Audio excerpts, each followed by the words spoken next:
Hey guys, it's your girl Vyang here, and I just wanted to make a quick post dedicated to the dream that I had last night. I had a dream that there was Thor and Castlevania's Hector holding onto their hammers. They were holding onto their hammers, so that was the dream interpretation.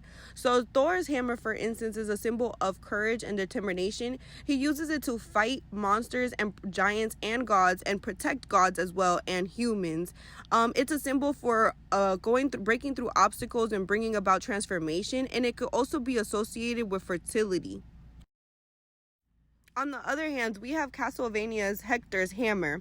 Hector's hammer is a symbolism for doom and destruction. It can be used as a symbol of power and courage to achieve goals.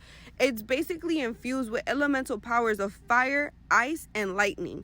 It takes away health and also gives health, and he uses it to defeat undead monsters and also boss level monsters like, Sword Art Online type of shit. It's really cool.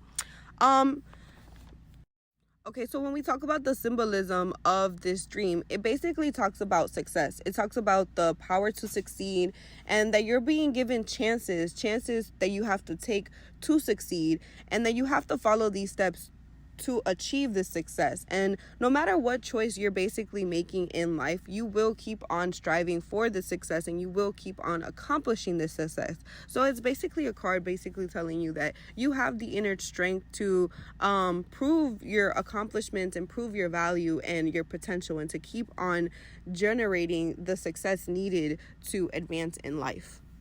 Sometimes in life, we're feeling overwhelmed. Sometimes we are feeling overwhelmed by these small tasks and routines, and we need courage. We need courage to continue. We need to keep fighting and dealing with these demons, and we need to stop listening to the inner voices and those fears and anxieties and those doubts. And, this is a symbolism for the doubt that we may feel. You might be experiencing doubt within your relationship or within yourself or your friendship, and this is a key symbol that we are going to succeed, that we're going to strive for. These are all trials and tribulations. These are all lessons, and we're going to be able to conquer them and power through them and become better than who we used to be.